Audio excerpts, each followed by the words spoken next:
we are really excited to have Dr. Mark Plotkin with us tonight. Fortunately, Sam and I were invited by Cassandra Quave to come to the Society for Economic Botany. And while we were there, we had lunch with Dr. Plotkin, and he said, "Tell me about your club." And I would like to speak to your club. So we were just, I was like, ah! So I had actually seen Dr. Plotkin when he came to speak to the Atlanta Botanical Garden, and that was a number of years ago. I still remember that image. I don't know if you have that to share with us, Dr. Plotkin, but it's an image of a shaman in full gear at the laptop using Google Earth to help stop poachers on the property where their tribe was living. And it was just so impressive. It was such a great talk. And we actually, Sam and I just returned from a trip to Mexico where we met with at least 2 indigenous communities. And I mentioned to them, I know we have at least one of the people from Mexico City on this meeting right now, but I mentioned to them about your work with the Amazon conservation team. And this is one of the things that I know you're going to talk about the history of ethnomycology, but I hope you'll also talk about some of the things you have figured out about how to work together with indigenous people to conserve all this land. So, and Mark has a long list of impressive awards.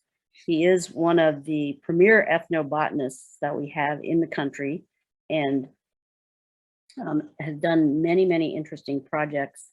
And I could, I don't know if he's educated at Harvard and Yale, and just an impressive, wonderful person who has figured out how to take the knowledge that he has and do good on the planet, which I really, really appreciate. So thank you, Dr. Plotkin.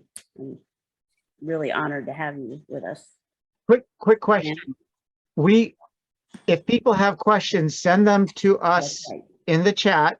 And then, are you okay if we interrupt you every now and then with questions, or would you prefer it at like strategic points in your talk? Yeah, I'd rather get through about 45 minutes of pictures and stories, and then we can do Q&A and discussion for 15 or 20. I think that would work best. Okay, so Great. Just send questions in the chat and we'll have a record of them, and we'll be able to relay them, read them out loud at the appropriate time. And make sure everyone has muted yourselves. And then, should I spotlight him for everyone, dear? Yeah.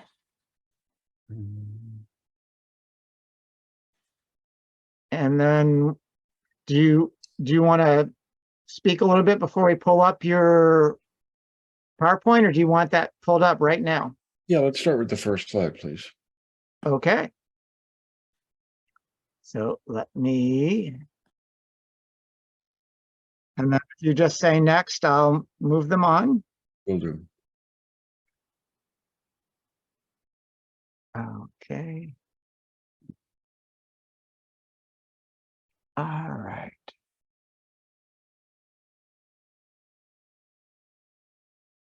Okay. It's probably about 10 slides in there. There we go. Okay. Yeah. All right. Well, first of all, thank you, Cornelia and Sam, for inviting me.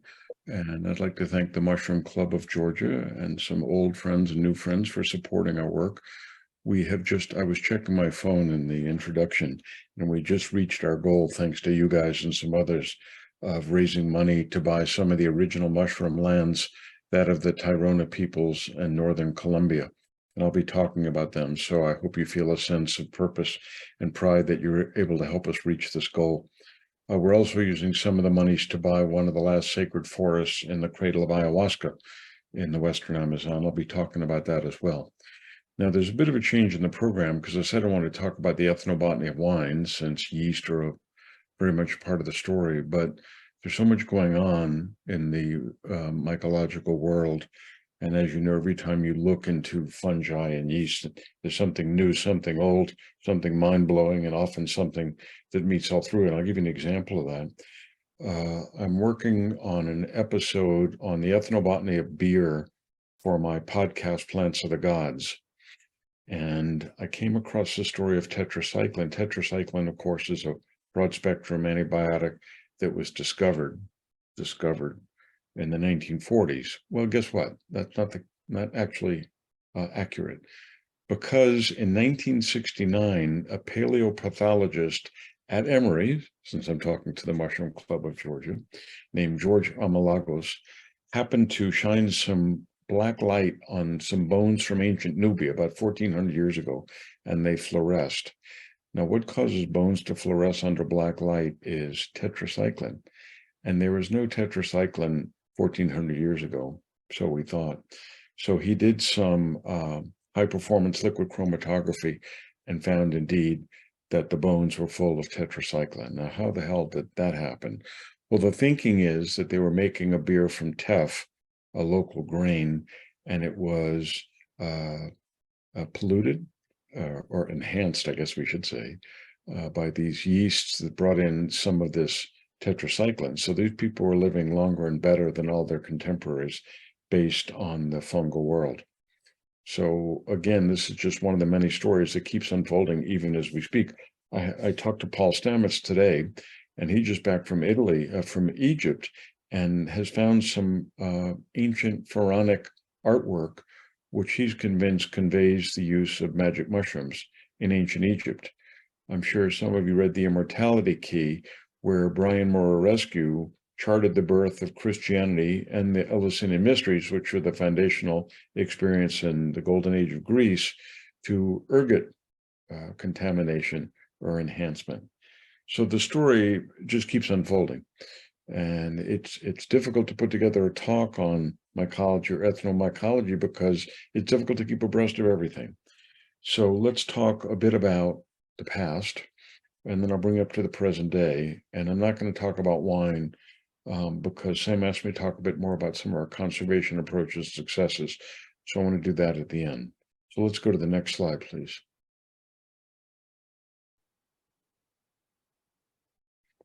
Okay, I'm not an ethnomycologist by training, only by love.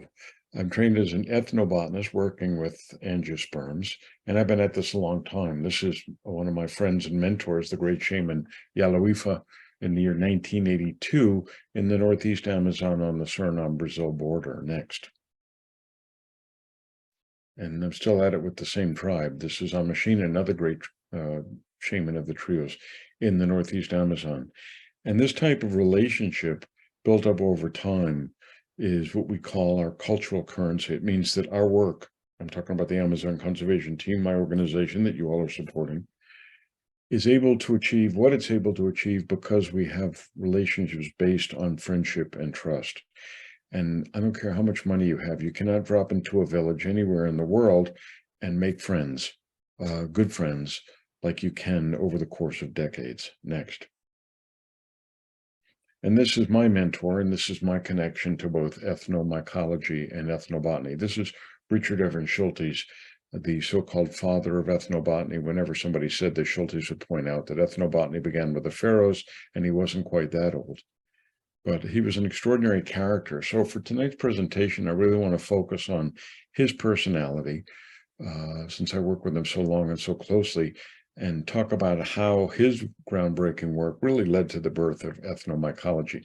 Now, I know all of you, or most of you, know some of this story, but I'm going to try and flesh in some of the background that I assure you don't know. Next. And Schultes always emphasized that ethnobotany and ethnomycology was a participatory sport, that it wasn't something you sat aside and wrote about, that when you went to the village and the shaman offered you the snuff pipe, next, you knew exactly what to do with it. Next. And this is a highly hallucinogenic snuff made from a Amazonian nutmeg tree. Now, those of you who read the autobiography of Malcolm X may remember that when he was in prison, they would sneak down to the commissary at night and snort nutmeg because nutmeg has psychoactive properties. Well, this tree used by the Yanomami people here on the Suriname, on the Venezuela-Brazil border, is also highly hallucinogenic. So I had the honor and privilege of experiencing it firsthand. Next. But this is Schultes as he looked when I met him, which would have been 1974.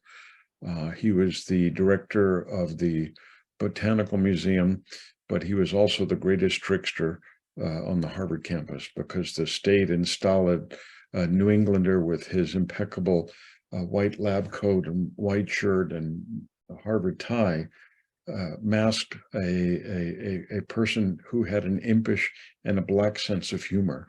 And I mean that in the best sense.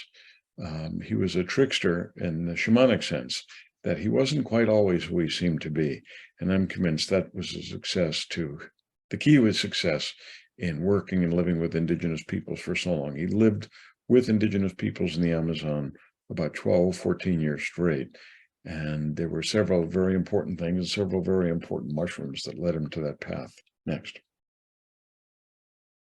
So what kind of fellow was Schultes? I want to give you kind of a 360, what other people thought of him. So this is from one of his students, Paul Cox, who was an ethnobotanist, started at Harvard the same time I did. And when I set off for the Amazon in the mid-70s, he set off for Polynesia. But let's see what he had to say about Schultes. In the fall of 77, as a new student, I received some disturbing advice from my professor as I was attempting to select my PhD advisor. Next. Whatever you do, next. Stay away from Richard Schultes. Next. He spent a decade alone in the Amazon. He's a dinosaur, and he's dangerous to otherwise good students. This was the perspective from his fellow faculty members. Way Davis, who was one of his grad students, said, "For us, he was a hero in an age without heroes." Next. And one of the first ethnobotany conferences, which was about 35 years ago in Latin America, was in Mexico. And much of the conference was the Mexicans and other Latinos saying, you know, these damn gringos, they come here and they work with our Indians and they work with our plants, and we really got to keep these foreigners out and do this ourselves. And when they published the proceedings of the conference, this was the dedication. Para Richard Evan Schultes. Next. Quien abrió el camino, who blazed the path. So that's what the Latinos thought of him. Next. Schultes was the first white person we met who not only treated us with respect, but actually wanted to learn from us. This is from the Indians. Next. By our side, he danced our sacred dances, ate our peyote, chewed our coca, drank our ayahuasca. We loved him. Next.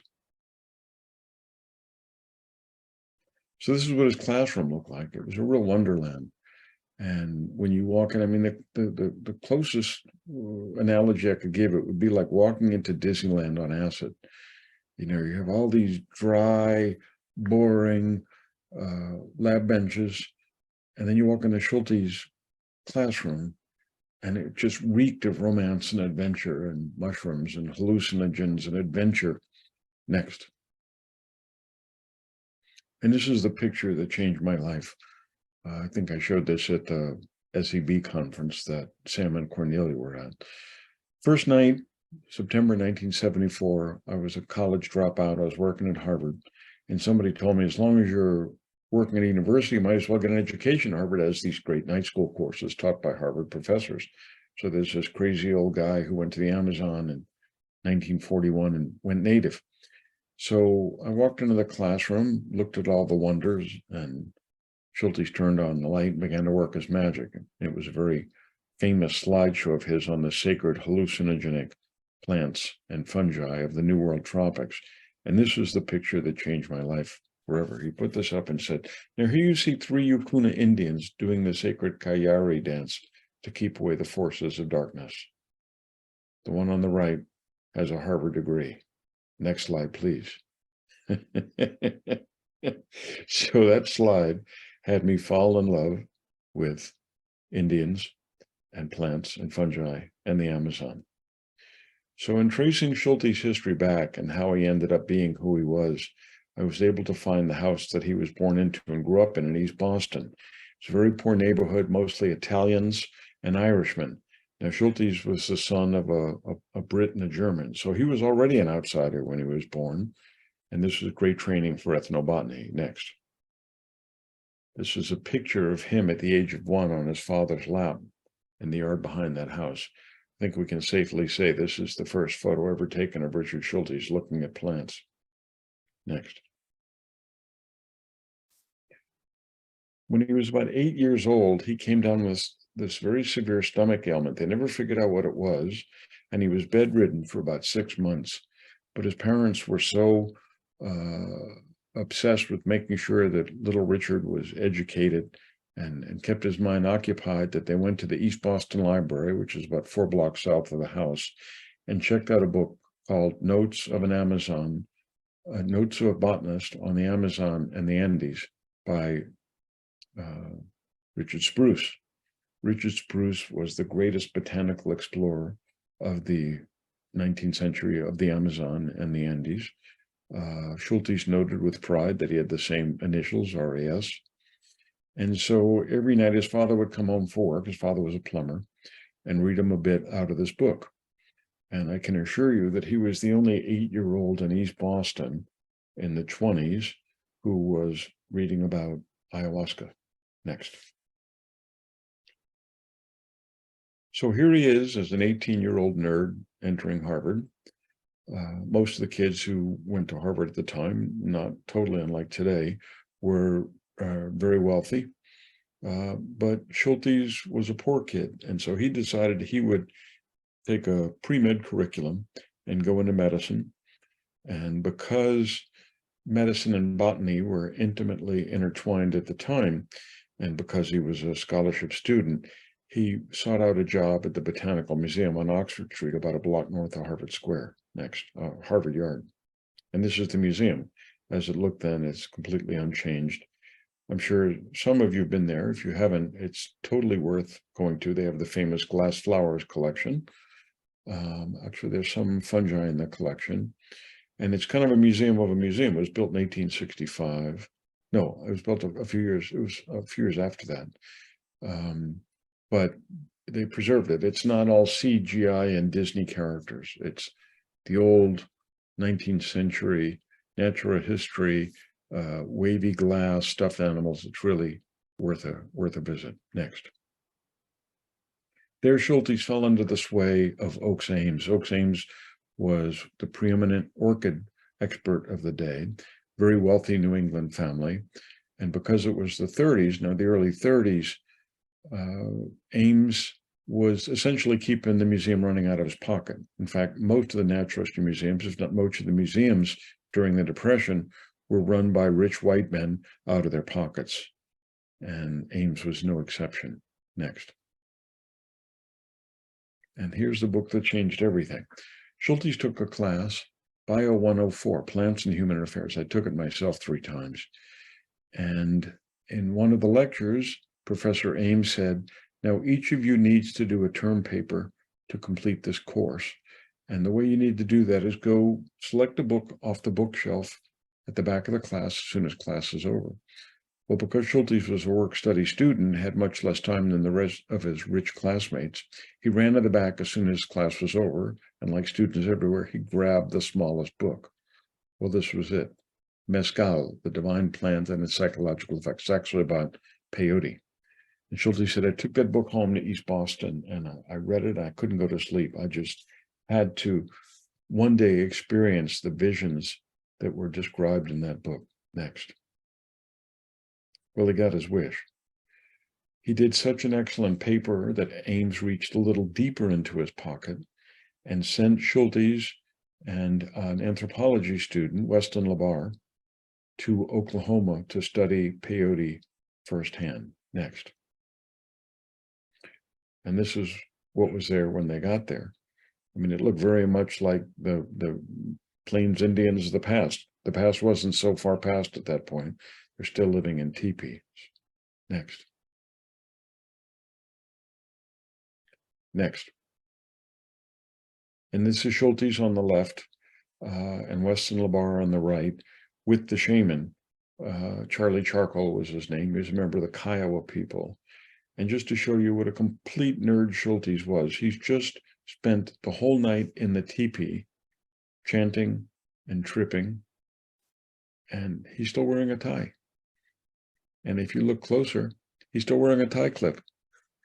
How nerdy is that?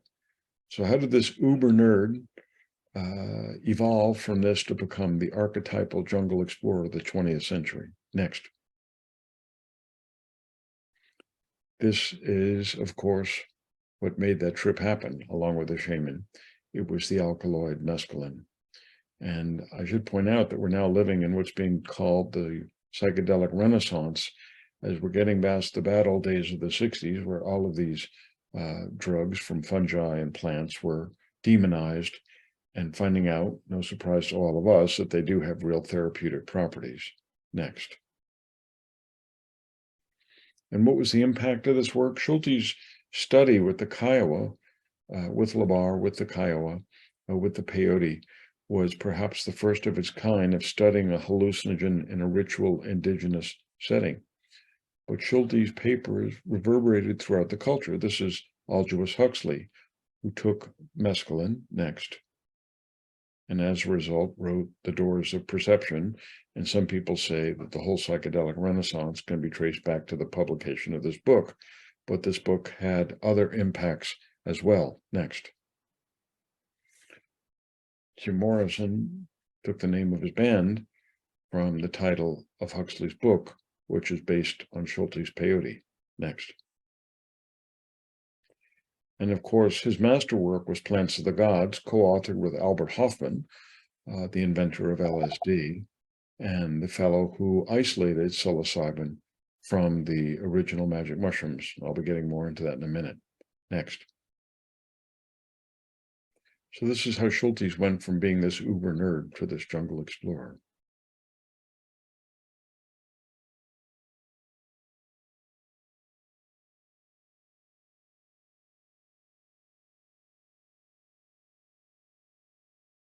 Yeah, I love that montage. Next. And here's the key to cracking the mystery of the magic mushrooms. Okay, peyote was long well known and documented amongst the indigenous peoples of southernmost Texas and adjacent Mexico. It was discussed in detail in these codices from the Aztec times, but the Aztec codices also describe Tionanacatl, which in Aztec, the Nahuatl language, means the flesh of the gods. And in this chronicle, which is done by Sahagún, who was not an Aztec, but a Franciscan friar, he showed the Indian eating the mushrooms in the upper right and the demon spirit urging him on. So nobody knew there were magic mushrooms. There was documentation of Amanita muscaria in Siberia, but that was certainly a world apart. In the New World, nobody knew there were any magic mushrooms. And Schultes thought that these codices were so detailed and so accurate in ways that he could check, like with peyote, that they talked about these people taking magic mushrooms. There must be something to it. But there was an American ethnobotanist named William Safford, who was an ethnobotanist at the Smithsonian, who had done very good scientific research on datura, another hallucinogen. And Safford said there's no such thing as magic mushrooms, that these were the Indians, these were the Aztecs trying to mislead the friars, mislead the Catholic Church so they can continue to eat their peyote. Well, the mystery deepened when Schultes was working in the herbarium, actually at the Smithsonian, for his peyote thesis, and he found a note attached to a specimen of peyote from a Mexican-Australian Nazi named Blas Pablo Rico, who said magic mushrooms did indeed exist, and that indigenous peoples in Oaxaca and southern Mexico were still consuming them for purposes of divination and healing. So Schultes made a mental note and decided to head to Oaxaca after he finished his PhD thesis, after his undergraduate thesis on peyote. Next. And this is part of the key to the mystery. Sam and Cornelia, I'm sure you recognize this because it's in that same museum from that magic fountain you showed at the outset. This is Xochipilli, the Aztec god of hallucinogens. And he was found on the slopes of Mount Popocatépetl, the second largest volcano in Mexico. Next. And if you look closely, you can see that he has details of about 7 different hallucinogenic plants carved onto his body. And the upper right is a species of psilocybe. So yes, the Aztecs did know and did use these magic mushrooms. Next. Now I'll introduce you to something that we've done called a storybook map. We want to tell the story of Schultes and the discovery of these hallucinogens. We wanted to do it in a gripping and multimedia fashion.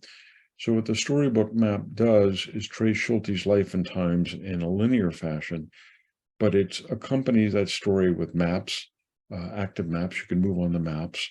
When you see a village mentioned in the text, you can click on the village and you get a map of that village.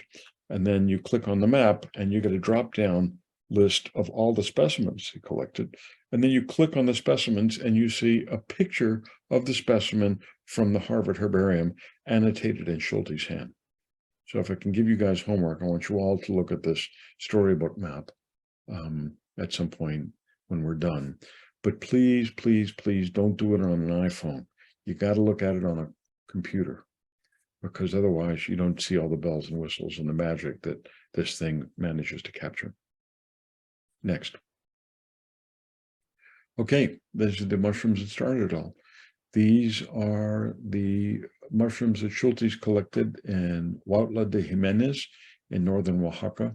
He traveled there by train, by bus, by foot, by muleback. It was a very arduous trip, accompanied by Pablo Rico, who I said was a Nazi. He said one night they were sitting around the campfire, and Rico said, "You know, Roosevelt is a Jew." And Schultes didn't know the guy was a Nazi at the time, and he said, "Well, you know, that's really not true. He's part of an old Dutch family. They're not Jewish." And he said, "No, Roosevelt is a Jew, and he's part of the Jewish cabal." And Schultes said, "Actually, he's not Jewish. There's no Jewish cabal." And Rico looked at him and said, "You're probably a Jew too, and part of the same secret society." And Schultes looked at him and said, "Let's stick to the mushrooms." Next. And this is the magic molecule, psilocybin. Now, I'm sure you've all seen Paul Stamets' many lectures on psilocybin. He now calls this the Einstein molecule. So impressive are the results that are continue to be generated for all sorts of reasons and purposes and illnesses and disease.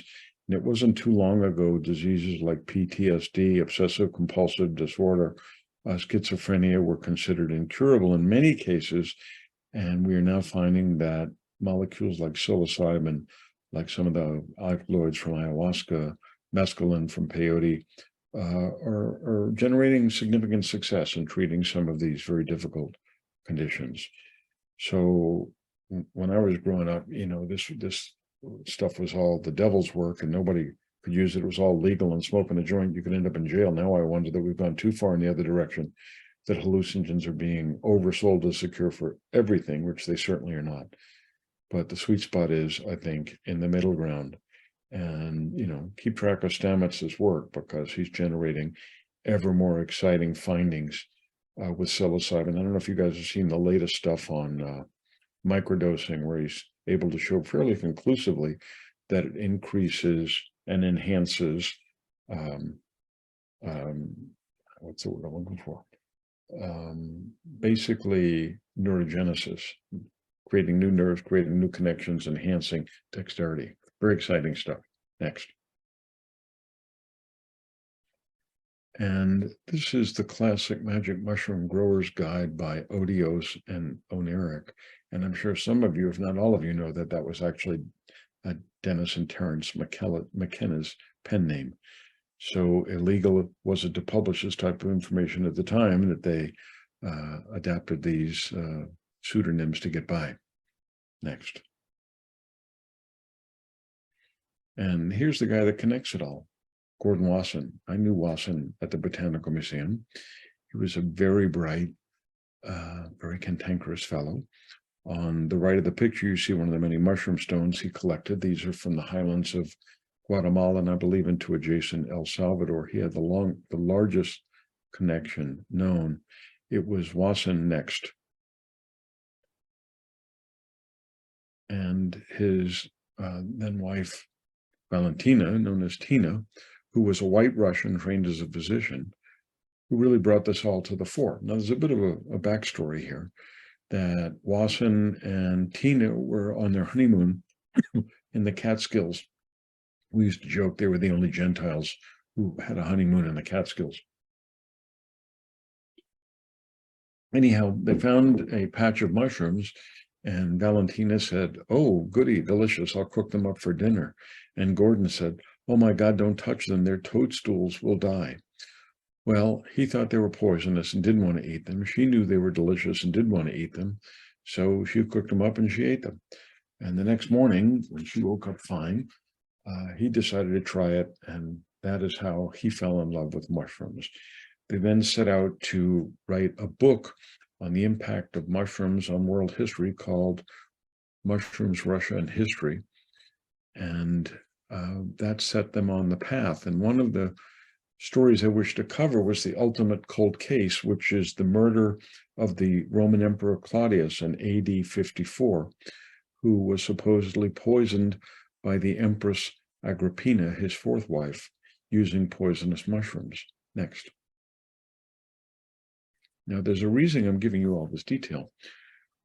Wasson and Tina really didn't know much about ancient history.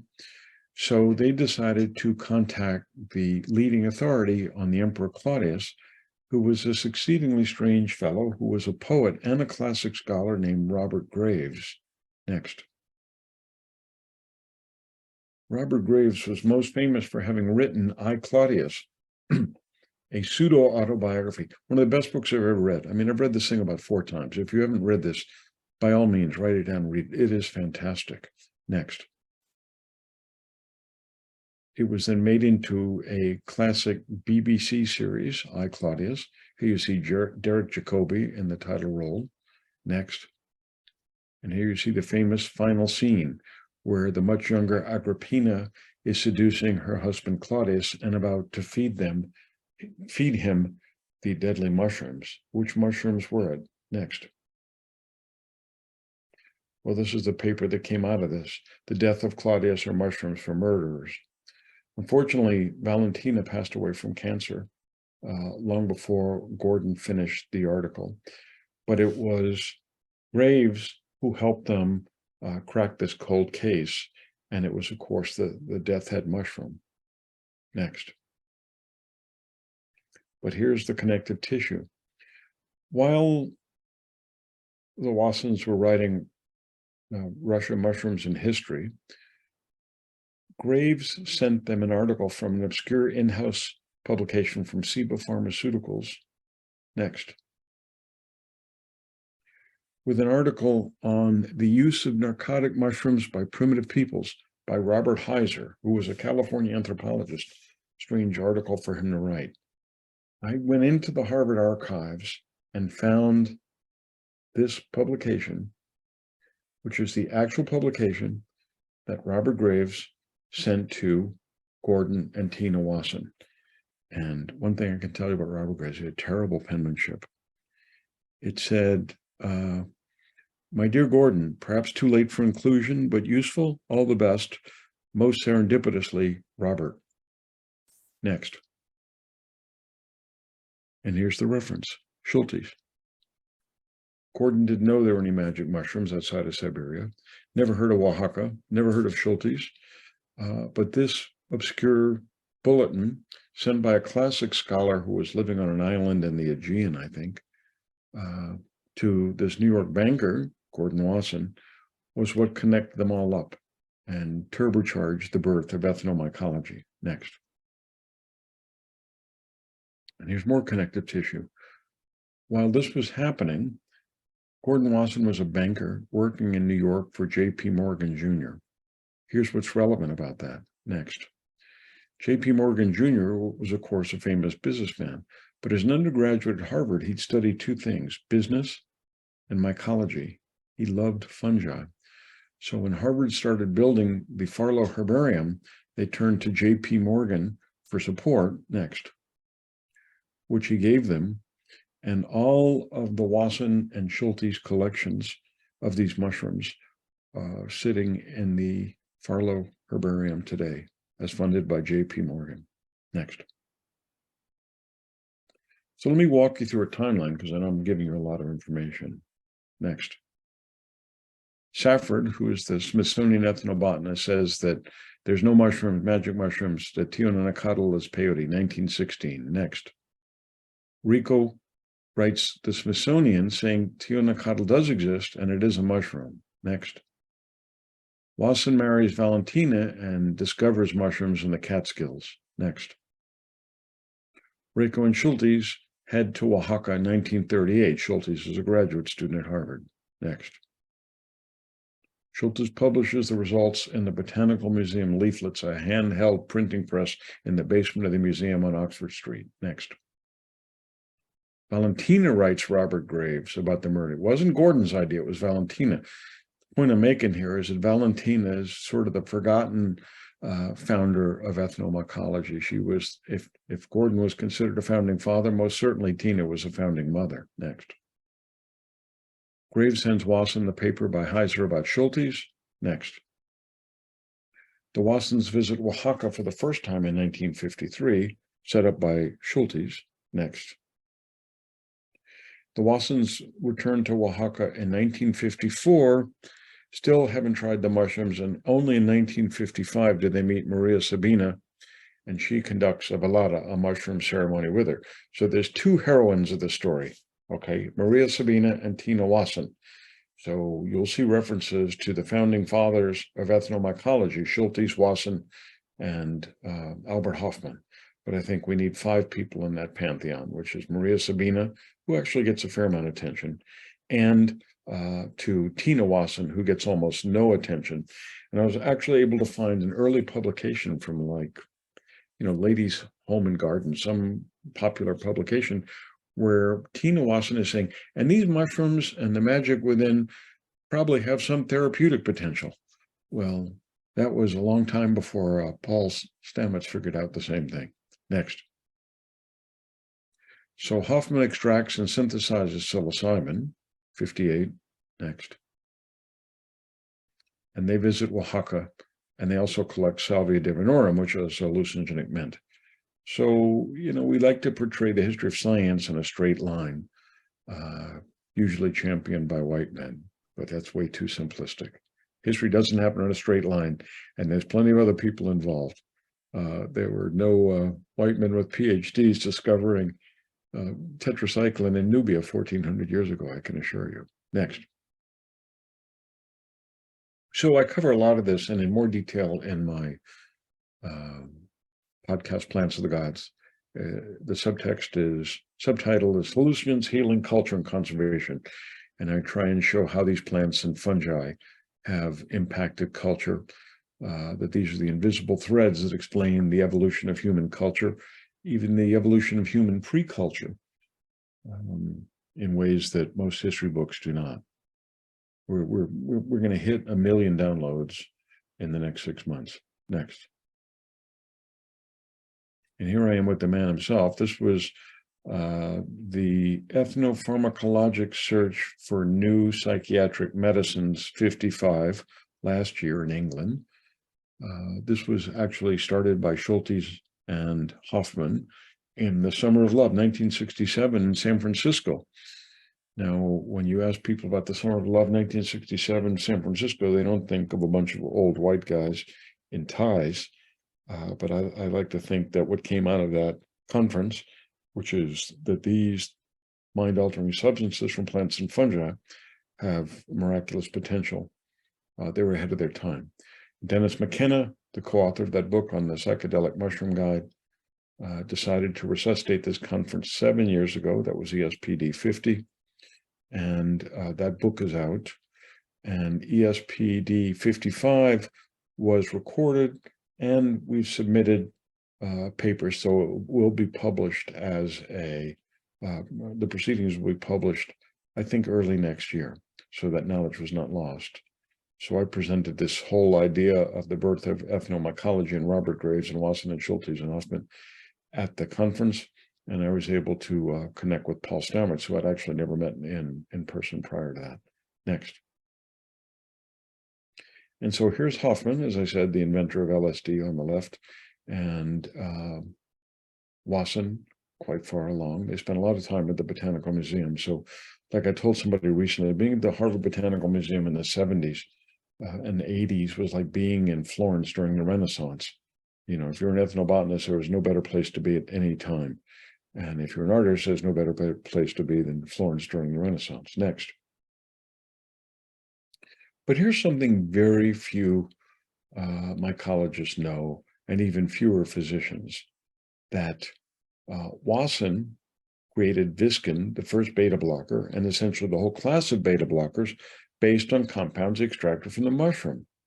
So this is $1 billion class of drugs that come from fungi. And I have never met a physician who knew that this class of drugs started in the fungal kingdom. So, well, for that matter, I've never met a physician who knew that statins came originally from penicillium fungus either. So their ignorance is across the board. The point I'm making here is that we who know and love these fungi and these plants need to make a better case to a wider audience how important these things have been. And as an amateur student of history, I know that the past predicts the future. So if you look at all the wonderful things plants and fungi have already given us, you got to know there's a lot more out there. Next. Now here's another mystery that Schultes helped solve. In the Gold Museum in Bogota, I don't know if any of you guys have been there. This is one of the world's great museums. This is the Smithsonian of Colombia. Don't miss it. And it's full of incredible pre-Columbian gold artwork. But some of the artwork has all these weird things growing out of the heads of these creatures. And nobody was able to figure out what most of them were. Next. So confusing was this to people that if you look on the left, they called this the telephone bell god. Look what's growing out of his head. Well, I don't think there's anybody tuned in this evening who would look at this and think those are telephone bells, right? There were no telephones in pre-Columbian Colombia. Obviously, they're mushrooms. And the mushrooms are always portrayed, or almost always portrayed, as growing out of their heads. So they got to have been magic mushrooms. Next. And of course, this ties in with the mushroom stones, as I mentioned earlier, which are found primarily in the Guatemalan highlands and then to an adjacent El Salvador. I don't think people had as much trouble figuring out what these were. Many of this mushroom art, these effigies, were very stylized, so that you look at it and you didn't know it was a mushroom. But when you got to the more simpler, more accurate depictions, it was obvious that these were mushrooms we were looking at. Next. And this is the paper that Schultes did with Alec Bright, who was the director of the Gold Museum, essentially cracking the story, solving the mystery of what these things were on the pectorals that had the breastplates and the figures that had these things growing out of their headpieces. And this is a very obscure paper. It's hard to find. Cornelia or Sam, if you remind me, I'll send it along. You can share it with the group if they're interested. Next. So this is Schultes as I met him in 1974. Next.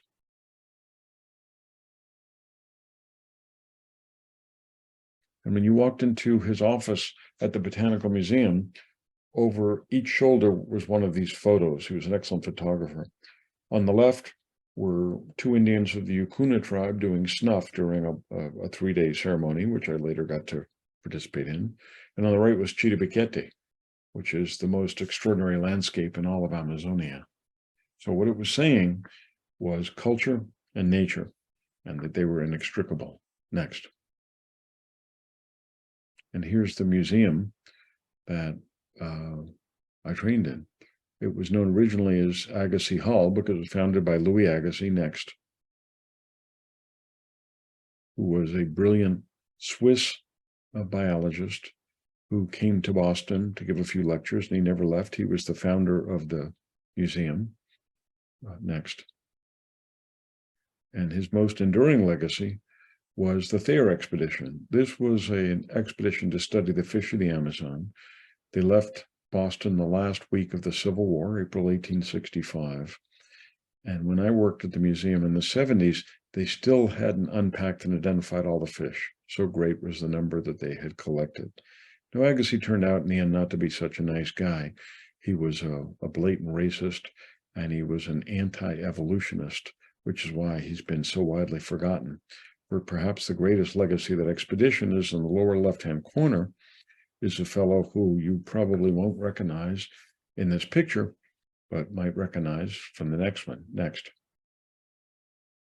It's William James, the founder of American psychology.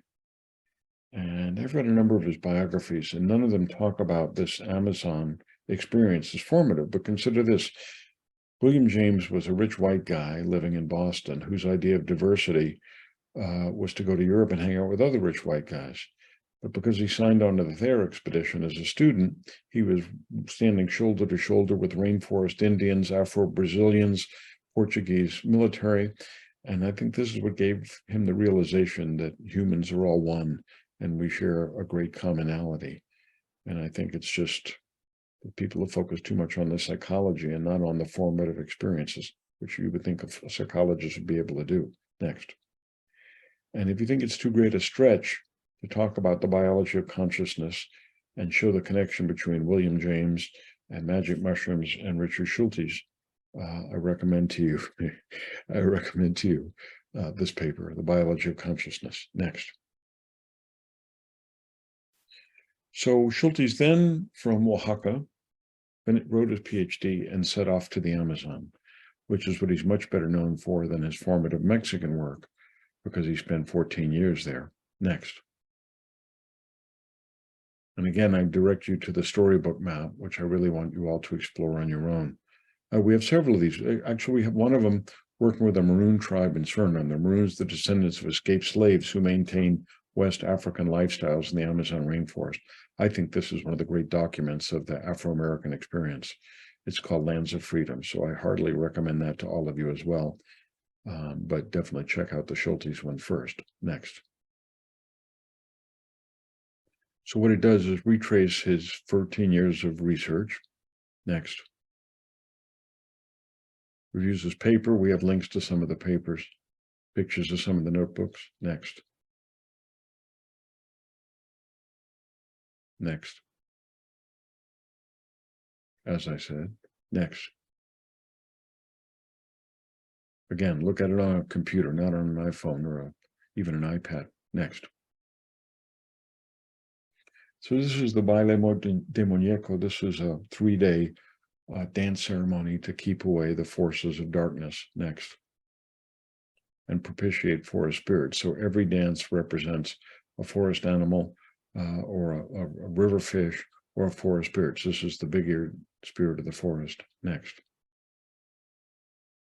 And when I asked him about this, 3 days, I mean, that was so like 9 to 5, 9 to 5, 9 to 5. He said, no, we start one morning and it continues for 72 hours. And I said, how do you dance and chant for 72 hours? He said, well, after every dance, we stop and take snuff. Next. So as I said, many of his students followed in his footsteps. Next. This is the headwaters of the Putumayo River. There's 4 major rivers in the Colombian Amazon. I think a lot of people underestimate the importance and size of the Colombian Amazon. The Colombian Amazon is bigger than New England. Okay, that's a lot of rainforest.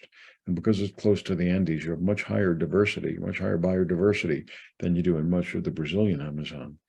The Putumayo begins in the Sibundoy Valley next, which is where Schultes first came into contact with ayahuasca. The fellow on the left is Salvador Chindoy, who was the Ingano shaman who taught Schultes about ayahuasca. On the right is his son and apprentice.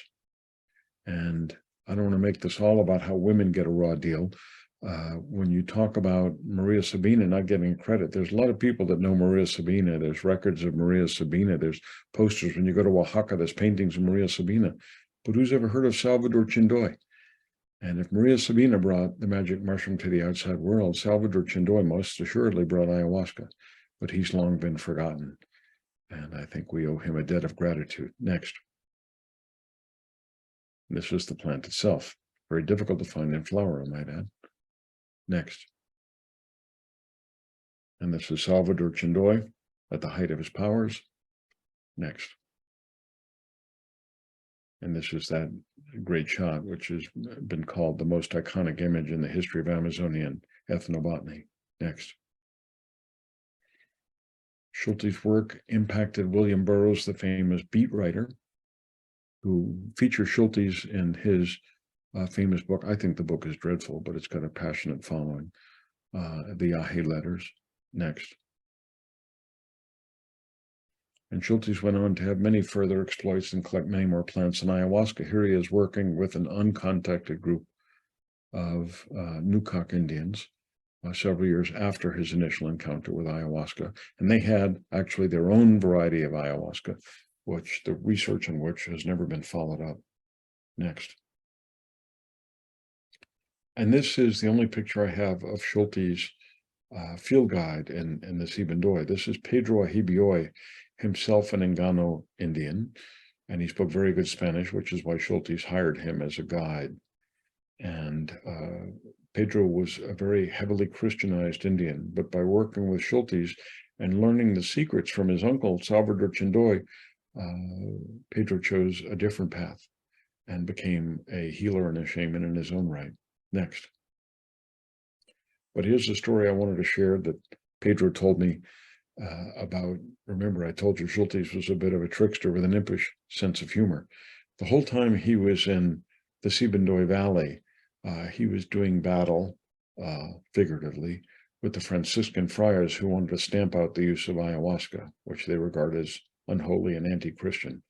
So the last thing Pedro and Schultes did, as Schultes was winding up his field work in Sibundoy and heading east into other parts of the Amazon, was he planted ayahuasca vines all around the church. Next. And if you don't think Schultes had an impish sense of humor, how would you explain this? He did the Golden Guide to Hallucinogenic Plants. Next. So this was the publication printed on that handheld printing press in the basement of the Harvard Botanical Museum, which was not read by very many people for about 40 years. And now ayahuasca is found and taken from Israel to Indonesia to Istanbul on a regular basis. Next. This is from The Onion. You know you've impacted the popular consciousness when your scientific research is parodied in the pages of The Onion. Next. Okay, winding down here, this is Chiribiquete, first explored by Schultes. Next, from a botanical standpoint. This is the picture that he took of Chiribiquete. This is the one that hung in his office. Next.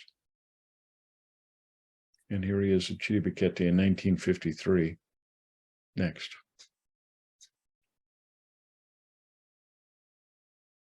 Next.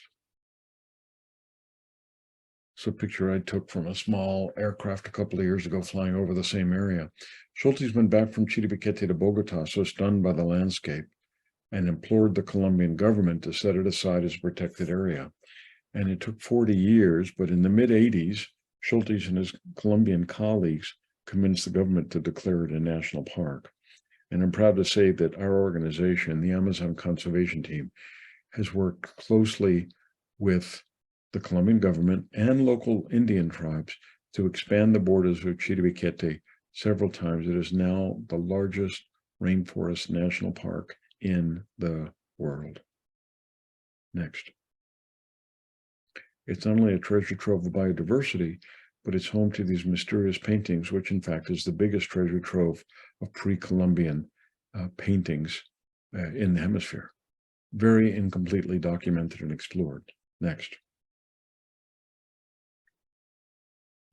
Okay, and Sam asked to say a few words about how we turn this information into conservation. This is from the Schulte Storybook map, and it shows an area on the border between Ecuador and Colombia. Next. And the reason for that, it's the home of Yoko.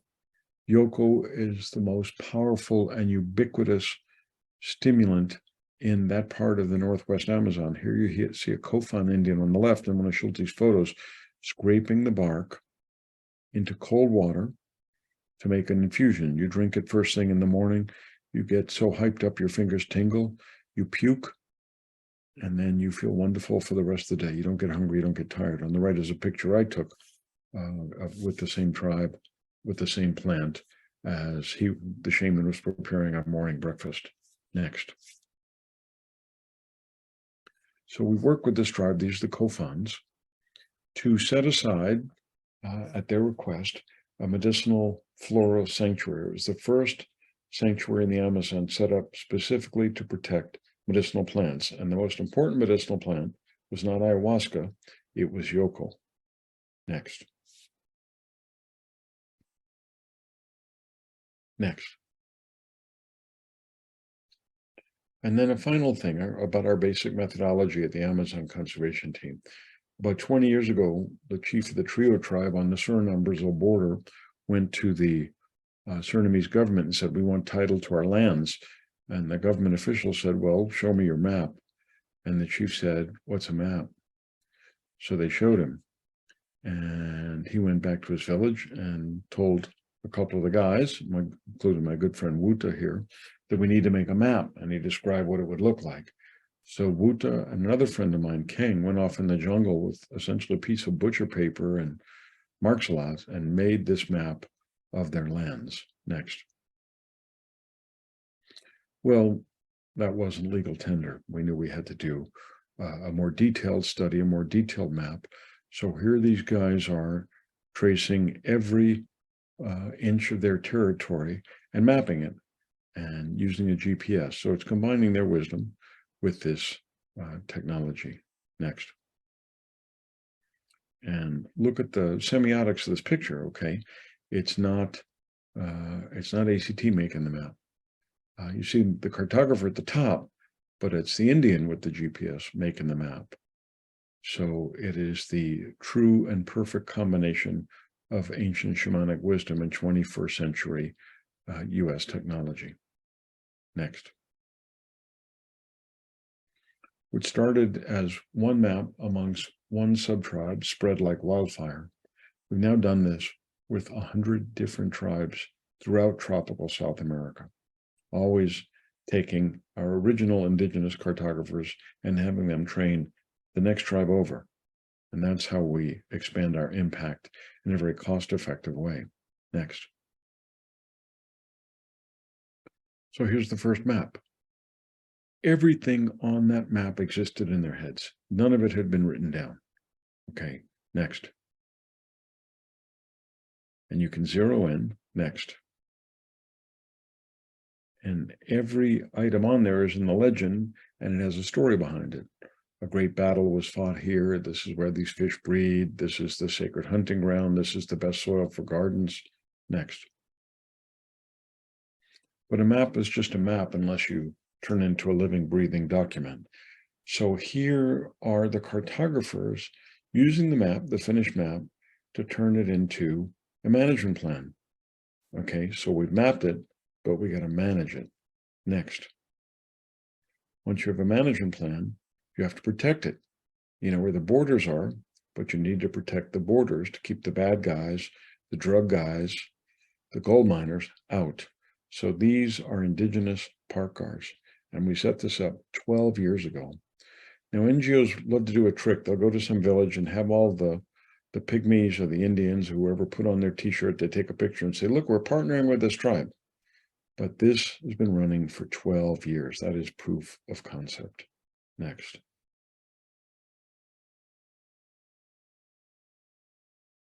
And we've set up shaman's apprentice clinics. You can't protect a living, breathing system of healing just by writing down a list of medicinal plants, which was my mistaken belief at the outset. So we've now set up 4 different shaman's apprentice clinics. Again, they've been running for over a decade, where the shamans not only practice their traditional medicine, but they're training their apprentices as well. And we published a book in their language, so nobody else can access it, of the name of each plant, the use of each plant, the preparation of each plant, the dosage of each plant, where it grows and what pollinates it. Next. And that about wraps it up. So that's just tip of the iceberg, but I want to give you some of the greatest hits. So I see we have a couple of questions in the chat. Be happy to try and answer some of them. So I did find the link to the interactive storybook and Good. posted it Thank you. in the chat if people want to check that out. And again, remember Mark said to use a computer, not your iPhone. Yes, please. And also for further information, I didn't mention our website, which is amazonteam.org. And the name of the podcast is Plants of the Gods. It's on all the major platforms, Apple Podcasts. I guess Stitcher doesn't exist anymore. Spotify. So I've done 5 different episodes on mushrooms, and I have a 2-part interview with Stamets. And I told Stamets, I know all your greatest hits. I've seen Fantastic Fungi 3 times. I want to get more stuff, that stories you haven't told. So it's definitely worth a listen. Also, we are finishing up our fundraiser tonight. We never do these things, okay? We are the anti-fundraising organization. We don't call people up at dinner and ask them for money. We don't sell people's name to other organizations. We very seldom make a pitch. But we had a chance to buy and protect these 2 sacred rainforests. And we needed to raise $100,000 by midnight. And thanks to Paul Stamets, actually, and Tim Ferriss, that we've done that. Also, the Mushroom Club of Georgia has kicked in. Thank you all for that. I know some of you individually have done so. You can do it via our website, amazonteam.org. Or if you need more information, you can write me. But let's get into the meat of it. Any other questions? Well, and I wanted to add that we also have the link in our newsletter to click on to be able to donate. Yes, thank you for that, Cornelia. Yes, and I'd love for you to say a little bit more about what the Amazon Conservation Team does before we look at some of these meeting questions. We are essentially refugees from big environmental organizations that you know of, maybe even know well. We're a wildlife fund where I started, Conservation International, which was started actually by my wife. She also worked at the Nature Conservancy. And we saw 26 years ago that there was this incredible opportunity and incredible need, which is that protected areas were about 25% of the Amazon at the time. Indigenous areas were about 25% of the Amazon at the time, and nobody was helping the Indians. Nobody was partnering with the Indians. You had the conservation organizations like WWF that were about protecting rainforests. You had groups like Cultural Survival, Survival International, all about protecting tribal cultures, but they didn't talk to each other. So we wanted to use the Schultes model of biocultural conservation. And we've now had the opportunity to work with over 100 tribes. And the elevator speech is map, manage, protect. But we do a lot more than that. In fact, we probably brought more non-timber forest products to market than any other organization. We brought 7 non-timber forest products to market. And that puts money in the Indians' pockets, or breechcloths. That doesn't involve destroying the forest. We have a very strong focus on women's empowerment. Very difficult to work with the women if you don't have the trust of the men. It's a long story. I'm not going to get into it. But by virtue of the fact we've been working with these people so long, we can partner with the women, which is very hard to do if the people don't know you and don't trust you. Another thing that we do now increasingly is reforestation. For example, I'm sure many of you, if not most of you, have been in tropical villages where you just see the women carrying what looks like a ton of firewood. And the problem stems from the fact that in the old days, a village was, 10 or 15 people, extended family, and there was always firewood literally behind the hut. But when the missionaries got them settled stationary and they don't move for decades, the forest retreats further and further and further. So we're now finding ways to regrow forests with an emphasis on firewood to benefit the women first and foremost, with an emphasis on medicinal plants, because I'm an ethnobotanist, with an emphasis on food trees, because it brings in the game. And our website is amazonteam.org. And there's lots of stuff. Look us up on Manga Bay. You guys should all know Manga Bay if you're interested in tropical issues. That's my go-to site. It's serious journalism. Those guys are fearless. And a lot of what's on the web about rainforest issues is really garbage. And I'm being polite. But Manga Bay is the most trustworthy, well-written one. And there's always good stuff there. Not all doom and gloom, but a lot of it. Other questions? So I actually did have a question. I was aware of statins coming from mushrooms. I was not actually aware of beta blockers, and I'd love to know which mushroom they isolated it from. I believe it was from psilocybin itself. One of Schulte's last books, may have been his last book, was called Ethnobotany Today, which he did with one of his former students who was an ex-fashion model, oddly enough, Suri von Rees. And he just, got a bunch of his friends and colleagues and students to write whatever was on their mind. And there was this great article by Hoffman talking about the discovery and invention of Viskin, which I've never seen explained as well. So if I can find it, I'll send it to you, Cornelia, and you can share it with the group. But more mycologists need to know this. More mycologists need to talk about this. When I get talks and I say to people, what's the first great gift to our species from the penicillium mold? And everybody raises their hand and they say, penicillin. No, it's not. It's blue cheese. Okay. What's the next gift? Penicillin. Okay, you got that one right. What's the next gift? I don't know. Statins. Okay. So we need to make this more broadly known that these are gifts of the fungal kingdom. Also, the story of Taxol, which is, of course, the anti-cancer blockbuster worth $1 billion from the Pacific U, except it's not. It's actually produced by fungi living in the bark of the tree. Right, So the fungal epiphyte, which can be then extracted and grown on, reproduced and submerged fermentation. You guys know about the ghost plant? The ghost plant is used by indigenous peoples of the Western Amazon to rub in their eyes to give them added visual acuity and added hand-eye coordination. An ethnobotanist by the name of Glenn Shepard documented this, but it's called the ghost plant because it has no chlorophyll. Okay. Right.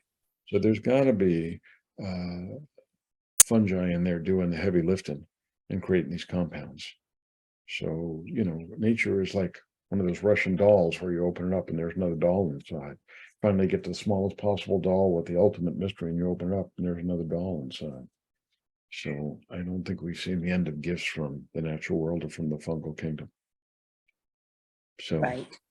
Can you read me the questions? Yes, I have a question that's out of order, but I think it's pertinent. It's a friend of ours who's a herbalist, and Andrew is asking if there's any advice or thoughts that you could share on how to develop more research interest in medicinal plants and mushrooms around the world, in places like Appalachia, which is one of the most diverse places in the world. Actually, a lot of people don't recognize how diverse our plant and fungal kingdom is in this area, but just how to expand into the vast range of plants that were once used traditionally by the tribes here. Is there any suggestions you have?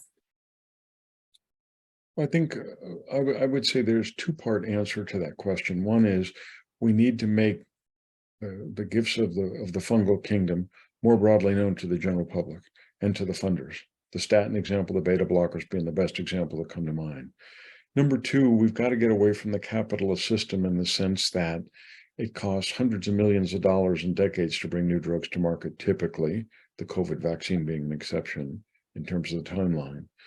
But there are enormous markets for what we would call health food stores when I was growing up that are It's a lot of money.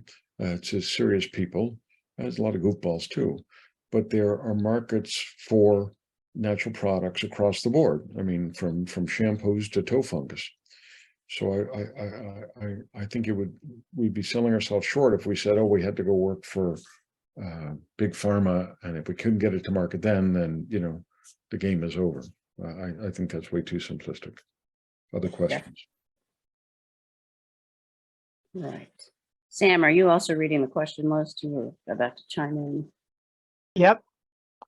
There was the question about, can you comment about the impact of ayahuasca tourism? Yes. You know that old saying, when God wants to punish you, she answers your prayers.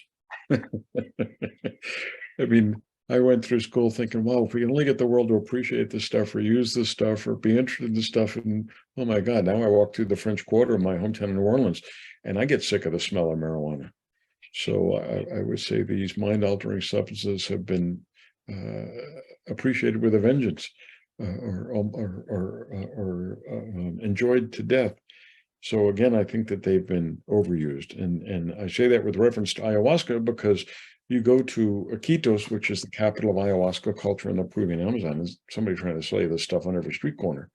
And if you read Michael Pollan's second last book, which I highly recommend, How to Change Your Mind, looking at it on my bookshelf, he talks about the fact that a lot of these people that go to the Amazon or some of these rent-a shamans, wherever, California, Maui, for ayahuasca ceremonies, the reason they go is they have emotional problems, and they have emotional problems mean they're held together with Scotch tape and it can come apart. And Tim Ferriss tells a story about this guy who went down there and, you know, didn't come back. I mean, you can really come apart, as I said, and if you don't have a real shaman, you might not be put back together. So that, like any other medicine or drug, or even a scalpel for that matter, needs to be handled by a trained professional. And unfortunately, there's not enough trained professionals in the world to meet the ever-increasing need for shamanic healing. Western medicine is meeting all of our medical needs and our spiritual needs. And let's remember, with a good shaman, it's one-stop shopping. There wouldn't be a problem. I mean, I'll give you an example. People always ask me, what's the difference taking mushrooms with a shaman in Oaxaca and taking mushrooms with a guide in this country? I didn't know because I'd never taken them with a guide in this country. But I thought, you know, I'm not a snob. Let me do this. So I spent 2 years looking for a guide, and I found 2 of them. And the first one wanted $3,500 for one night, and the second one wanted $5,000 for one night. Now, my shaman in Oaxaca wanted a flashlight and 2 extra batteries. Pretty easy choice. So I do think there's a gap to be filled. But I will say with ayahuasca, you know, let the buyer beware. Just because somebody's got good reviews on Yelp doesn't mean that somebody you should be trusting in the dark with a lot of money, and when you're in a completely powerless situation. So be careful. So somebody had a question about, could you talk about Schulte's linguistic abilities and how well he could communicate with all these different groups? Yes, he was a gifted linguist. I personally heard him speaking Spanish, Portuguese, Swedish, German, Dutch, and he picked up these languages while he was there. I think he spoke at least 2 fluently. One was Witoto, the other might have been Makuna. But you know, first of all, he had a gift, and second of all, when you're there, I remember there was no iPads, there wasn't even a radio. You got a lot of time to focus and learn. So he was sort of pre-approved to learn these things. And he had a genuine interest in these cultures, obviously. So he wanted to learn about them. And all of us know that, you know, trying to communicate with somebody in a different culture, unless it's France, people appreciate you making the effort to try and their language. Ooh, there's another excellent question from Meg. She's wondering, what do the indigenous tribes see for the future in terms of protecting their lands from all the bad players that you mentioned, you know, the drug trafficking, mining, deforestation, and all this? Do they think their ceremonies are working? Or if not, why not? Do they see other things they could be doing to protect their sacred sites or culture, et cetera? So. So you cut out, what was the beginning of Meg's question? Oh, the beginning, I'm sorry. What was that again? Oh, the question. The beginning of the question, dear, about What do they see? What do the indigenous tribes see for the future in terms of protecting their lands? First Do thing they is feel- title to their lands. We've done this for over 1 million acres in Colombia. The Global Land Tenure Facility has done this for 2 million acres all over the world. So this is really something we're quite proud of. So first of all, they need title to their land. Second of all, they need a map so they know what's there. When we did the mapping, the very first map that I showed you, we found 13 stands of Brazil nuts, which is an important non-timber forest products. The other thing we found was where the gold miners had cut a portage around the waterfall so they could get in and start screwing up the river. Nobody knew where they were coming from because up until then, the rapids had protected the tribe in the forest. So by having a map, they knew where the trouble spot was, and we put a village there. So, you know, arming people with knowledge, I mean, certainly money's part of it, but not all of it. Knowledge, training, connections. One of the things we do with a lot of our mapping projects is involve the national military because, hey, those guys got the guns, better have them as allies than not, right? Now, that's not always the case, but each map, each tribe is different. But I think our job, at least what I find is most effective, is not being in a position where you're telling them what to do and what not to do. Your aim should be to help them make informed decision. Like I told the chief of one tribe, he said, "Oh, I'm glad the ACT came here and told me what to do." I said, "No, we don't tell you what to do. We're riding shotgun. You're driving. We'll sit there. We'll read the map. We'll say maybe this way, but you're driving. You have to be in charge." Because if it all Nice. comes down to us making decisions, what happens when we leave? What happens when we're not there? So arming them with knowledge of which maps, one, technological tools, walkie-talkies, things like that is key. But sometimes you need to roll in the heavy artillery. And I'll give you an example. The chief of a tribe in an area that I work said, a company called Alcoa has been coming to part of our territory and exploring for whatever, gold, we don't know what it is. It actually was for aluminum ore. And they don't have our permission, and we want to put a stop to it. Well, I went to Alcoa's headquarters and I met with their environmental officer. And I said, I come bearing a message from the chief of the trios. And he said, "What's that?" And I said, "He does not want you on his land. If you want to maybe work on his land, you need to talk to him and reach some agreement, but do not show up there again, uninvited." And he said, "What's the name of your organization?" I said, "Amazon Conservation Team." He says, "I've never heard of it." I said, "I don't care." He said, "Well, what kind of a donation are you looking for?" I said, "I'm not." He said, "I've never met an environmentalist yet who wasn't looking for a handout." I said, "Well, you just did." He was taken aback. So he said, "Well, we'll think it over." And I said, "Okay, you think it over." I delivered the message. So I then called in a favor. You guys know who Bruce Babbitt is? Bruce Babbitt was the Secretary of the Interior under Clinton. Yep. He was a great Secretary of the Interior, but more importantly, before that, he was the governor of Arizona, which meant he knew a lot about Indians and mining. And when I was at the World Wildlife Fund 30 years ago, he showed up in my office and said, "I've just stepped down as governor. I grew up with Indians in Arizona. I've always wanted to go to the Amazon and see, them in a more pristine state." And I said, "Well, I've just come back from field work. I can't go with you, but I'll set you up. I have my pilot take care of you." And he came back and he said, "That was the greatest trip of my life. I owe you. How can I repay you?" And I said, "I don't know. I don't. I said, "I'm going to pocket that favor. One day I'm going to come to you and I'll need a favor." He says, "Yeah, that's fine." So 30 years go by, and I work in Washington or near Washington. So I'd see him from time to time at cocktail parties and stuff, a little chit chat. And so I came back from New York meeting with Alcoa, and I called him up and said, "Well, I'd like to ask your advice." So I went to meet him, and I said, "Look, Alcoa is exploring uninvited on Indian lands. and they don't want them there. And I need a couple hours of your time to figure out what to do, what the laws are, what the Indians' rights are, stuff like that. He said, okay, you're going to pay me, right? And I said, no. I said, 30 years ago, you told me you owed me a favor. I want that favor. So he looked at me and he said, I don't remember saying that. So I said, well, I don't care if you remember, you did. So he did. And we went to meet Alcoa. And I had the ex-secretary of the Interior with me, who told them that according to the laws as he read them, they didn't have a leg to stand on. And this was not something they should pursue. And they didn't. Awesome. So in the last like 8 years or whatever, have you had to deal with the Bolsonaro government in Brazil or? Of course.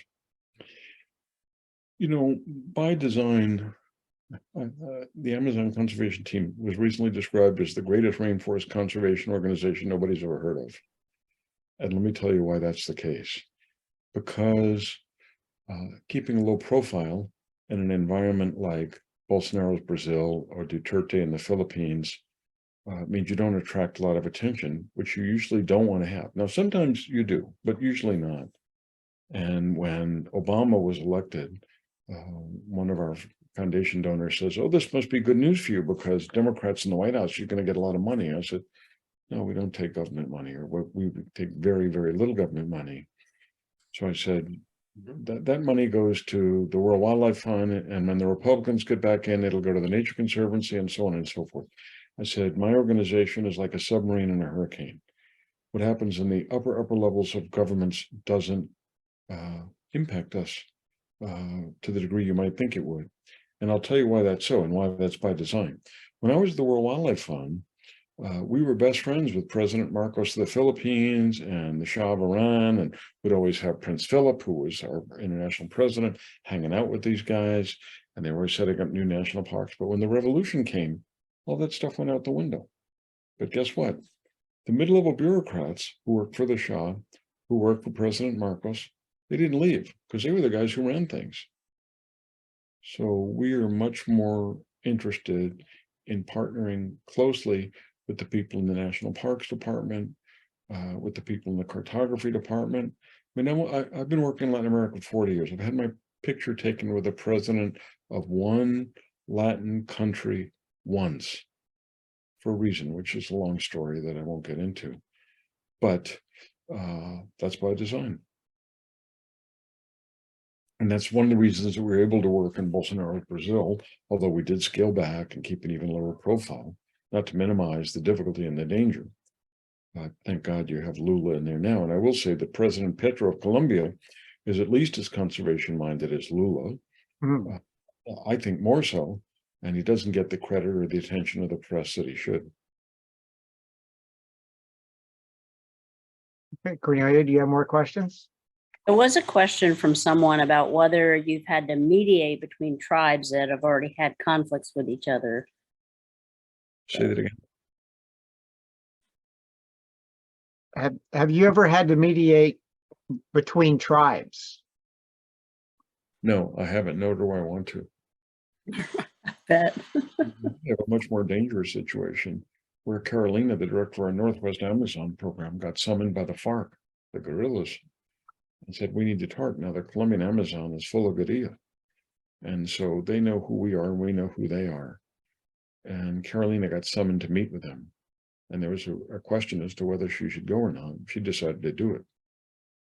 And they blindfolded her and took her upriver, everything. It was really quite a, a fraught situation. And when she got there, the FARC people, they were, hospitable. And they said, look, there's a problem with this tribe and we don't like what we're seeing. We don't like what they're doing. We don't think they're making the right decisions. And she said, with all due respect, that's none of my business. I'm not going to get in the middle of that. And frankly, neither should you. So I'll never forget that. But I mean, if I was asked to try and mediate, I would, but I don't want to be in the middle of stuff like that, you know? I don't think that's really our role. If there's a need for it, we'll step in. But these people are under assault from modernity on all sides. Gold miners, the narcos, and Suriname, they're trying to turn over enormous stretches of rainforest to the Mennonites, who are real forest destroyers in Costa Rica and Peru and Bolivia. So we have our battles, and getting involved in conflict resolution is not top of our list. One or two more questions, then I gotta hang it up, guys. Yeah. Okay. All right. People can actually unmute and speak up if you have a question. So take this opportunity. Just got one or two more questions. Lydia, I saw you leaning forward. Oh, I'm just enjoying everything, hearing all this. Just wonderful. I just wanted to make sure I didn't miss a thing. Okay, well, then why don't we wrap it up with applause and thank you? Yay. Thank you so much for all you're doing. Thank you. This is the first time I've heard positive work. Like you said, you're the one organization we don't hear about. It's really nice to hear about this. Thank you very much. Well, thank you for that. Again, I want to thank the club. I want to thank you for the invitation. I want to thank you for the time. I want to thank you for the donation, both as a club and some of you individuals out there who helped us reach our goal. And website is amazonteam.org. The podcast is Plants of the Gods. I have a personal website, markplotkin.com, which has some of my personal writings that aren't all about rainforest ethnobotany, some book reviews that I've done that might be of interest. But let me have some more adventures and I'll come back, give another talk. And There you go. thank you for letting us record this and post it on our YouTube channel. Thank you. Nice. Well, good work. Appreciate it. Thank you. Look forward to Yes, weekend. thank you so much, Mark. Thank you. Thank you. Yep. Thanks, Cornelia and Sam, so much too for bringing this all together. Thank you so much. It was wonderful. Thank you, All guys. right, so you can go ahead and log off, Mark, and go relax. And just so people know, you can hit, let's see, you can save this chat, which has all the links in it. So I was trying to go down here and save it myself. Oh yeah, so there's 3 little dots. She got it. See whether it works or not. I'm glad she said that because she needs to remind everybody. Works fine. You're not muted, Catherine. What are you saying? But just go to the 3 little dots and save the chat. Yeah. And Ron, I'll send you the link to our YouTube channel. And we've got about 20, 25 speakers on there from past meetings. And I'll give you a heads up. This will probably take a week or 2 to get edited by one of our members, but then we'll be posting it. Great, Sam. I really appreciate having Mark with us today. That's just fantastic. It was great. It was- Thank you. Yes, it was very exciting. And that's just one more thing that we at the Mushroom Club of Georgia like to bring to our members.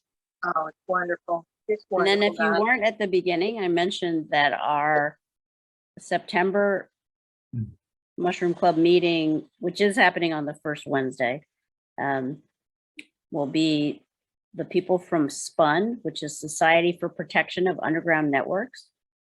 And I had originally contacted Dr. Toby Kears. She had published an article in June about how important fungi are in protecting the carbon sink on the planet. And so 2 of her team are going to be joining us for that meeting. And then in October, we have Christopher Maurer of Red House Architecture, who is doing a really exciting project in Namibia, taking in a naturally occurring bush, but it's grabbing all the water table. They're pulling it out and grinding it up, growing oyster mushrooms, selling the mushrooms, and then taking the blocks and compressing them and making building blocks with them. So we'll have some of that information. And I have a question. Yes. What was Michael. that thing I saw in the newsletter about the Mycovative, the former Mycovative executive? or Mike, you know what I'm Eco- talking about? No, Ecovative, Ecovative, yeah, sorry. Sam? Well, did you read the article? No, I just read I thought I read just a blurb, a reference to him, and he was doing something else. Yeah, they've just been getting more funding, and they have a company, you know, part of their mission is licensing their methodology rather than being a producer. And so they have a company in the Netherlands that is now using their methods to make building materials. And we met Oscar's cousin Raisa, who was on here from Mexico, who is a graphic designer, and they have got a skincare company from Japan that they are designing the packaging for. They've got them to use Ecovative as their packing material. So, but It's been licensed to a company that's over in Europe, but so it's their technology, but different company. Is there a plant still in New York or somewhere around there? I think it was. yeah, their headquarters is still in Troy, New York. And it's very cool to visit. All right, well, thank you all. Another really good meeting. Yay. And see some of you out in the woods on Saturday and Sunday. Or Saturday or Sunday, Saturday and Sunday, which whatever floats your spores. Okay.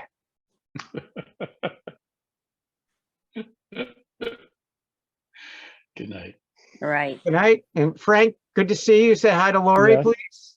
I will. And All looking right. forward to working with you all in a couple weeks. Oh, yeah, it's fast approaching. It is. And I think it's going to be a huge success. Yeah, I think so. I think so. And thanks Just for all the got to work. keep our eye on the ball. Yep. Thanks for all your work. And we will continue to stay in touch with everyone. Okay, yes. Thanks. No, y'all, great talk tonight. Great. They're all Yeah. great. It's really exciting. I like that mix of history and activism and the current, you know, what they're doing now. And it's really positive to see. Fascinating stories too. Yep. Best way to preserve land is to buy it. Yep. All right. Thank you all. I'm going to. Bye-bye. Okay. night. Quick. I am. Okay. Did you stop the recording already? Daniel is still recording. Oh, okay. All right. Well, I always find it's good to end the recording. And Dan, are you listening? May have stepped away. all right. Well, anyway. I think that's about it. Okay. See you all later.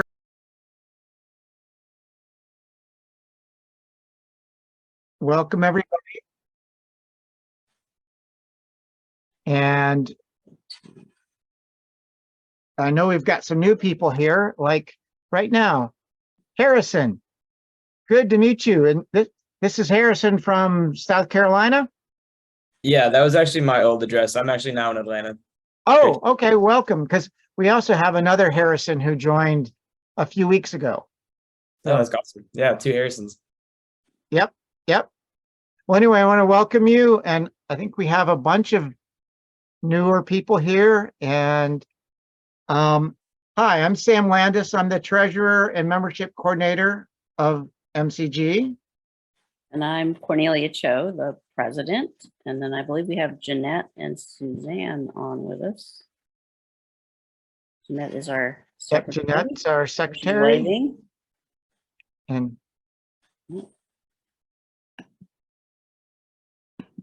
Jeanette, and if you were saying something, you were muted.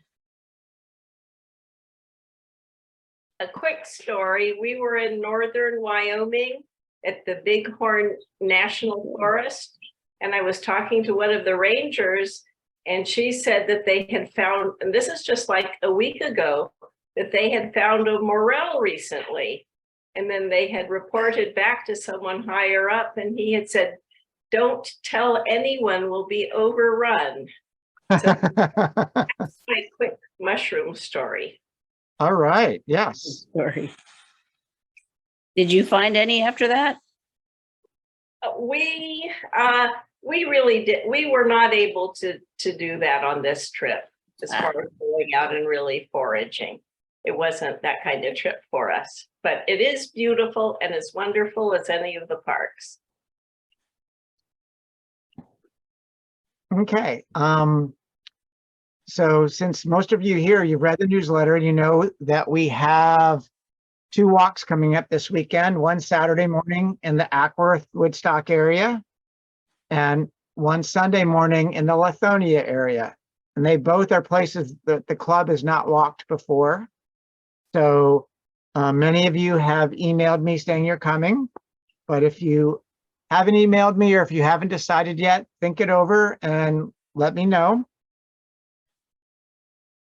And one's private property and one is a old, I think it's old YMCA or old Girl Scout property that's becoming a park. Did you send an email for Lithonia?